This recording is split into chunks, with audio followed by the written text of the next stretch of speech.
Hello and welcome back to the channel. So today I wanted to talk a little bit about Nekros. Nekros, if you don't know anything about him, he's the de facto summoner of Warframe.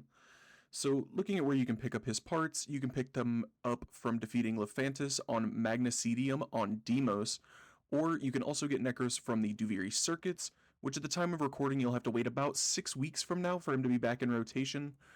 But with that being said, let's go over all of his abilities. So for Nekros' passive, you restore 5 HP for every enemy death within 10 meters. For his first ability, it's called Soul Punch, and you basically will punch an enemy and it'll blast them into other enemies, and if they survive, they'll be marked for harvest, and if you kill them while they are marked, you can bring them back with your fourth ability. Now, moving on to Nekros' second ability, your second ability is Terrify. So you've probably heard of this ability because it's really popular, but this is an AoE fear and armor strip that lasts for 10 seconds. The more strength you have, the more armor you can remove from your enemies, and with this build, even with the not maxed out mods, we have a full 100% armor strip. For your third ability, it's Desecrate. I don't really have any footage here because it's just kind of a passive thing, but it causes enemies to drop additional loot, which makes him really good for farming resources alongside other frames like Hydroid and Korra.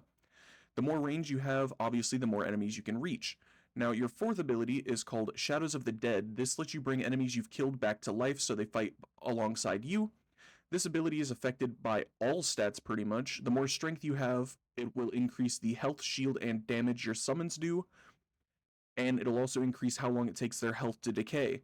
You can summon a max of 7 shadows, however, if you summon a Drak or Hayeka master, they can still summon their respective creatures as normal. For the general gameplay with this build, you want to use Terrify as needed to get through enemy armor, such as Thrax and Grineer, and you can use Desecrate whenever you really feel like it, because this is mostly for farming resources. And then you want to kill a bunch of either Thrax or Eximus enemies so that you can summon them to give you stronger summons and more protection with your fourth ability augment, redirecting the damage you take to them. Now with that covered, let's move on to the build itself. So for our Aura mod, we have Brief Respite, which converts 150% of energy used on abilities to our shields. Then we have Adaptation, which gives us 90% damage reduction, paired with our Augment mod for our fourth ability, Shield of Shadows, which redirects damage from you to your summons. We also have an augment ability on our third ability that causes enemies affected by your fear to also have a 60% slow applied to them. Then we have Umbral Intensify for more strength, same thing with Blind Rage. Then we have Stretch for more ability range. And lastly, we have Flow and Equilibrium for more energy and energy sustain. Now, a few things about this build before we move into gameplay. If you want, you can remove Equilibrium and use yellow Archon shards with Orb efficiency, or you can put Nourish over your first ability, which is what I'm planning to do with this build. The reason you want to do this is because your 2 and 4 use 237 energy when you use them in conjunction. You can also throw on a few blue Archon shards for more maximum energy. You could play this as a more summon-focused build and subsume Zada's Whisper, Roar, or Breach Surge over your first ability and let the summons do a lot of the killing for you, because the bubble from Zada's Whisper will pull in projectiles that your summons shoot out or throw out. You can also use Scourge to get a similar effect, so you don't have to take Zada's over your first. I've also seen a version of this using residual arcanes that you can pick up from Deimos, and the Spore Lacer Kit Gun to buff your summons even further, but I haven't really messed with kit guns yet, so I'm not too sure about that one.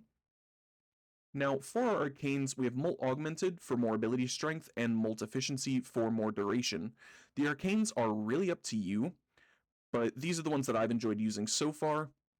And at the time of recording this, Warframe 1999 had not released yet, so I know there's new arcanes and things that are probably coming out with that will probably improve this. But I haven't gotten a chance to try them yet before finishing this video, so if you do have them, feel free to slot them in and try them out, and let me know how they change the build in the comments down below. Now, for your Operator's School, it's also up to you, but I've liked using Madurai with Nekros for even more strength, but you could use Zeneric for more energy, or Unaru for built-in Prime Sure-Footed if you'd like to. But with that all being said, to conclude my thoughts on Nekros, he seems like a really fun frame, and he's pretty different from any of the frames I've played prior, and I'm surprised I don't see more people playing him with everything that he provides in his kit and all the utility he has. But with that all being said, I hope you guys enjoyed the video, and let me know what you think of this new style down in the comments below, and I will see you around.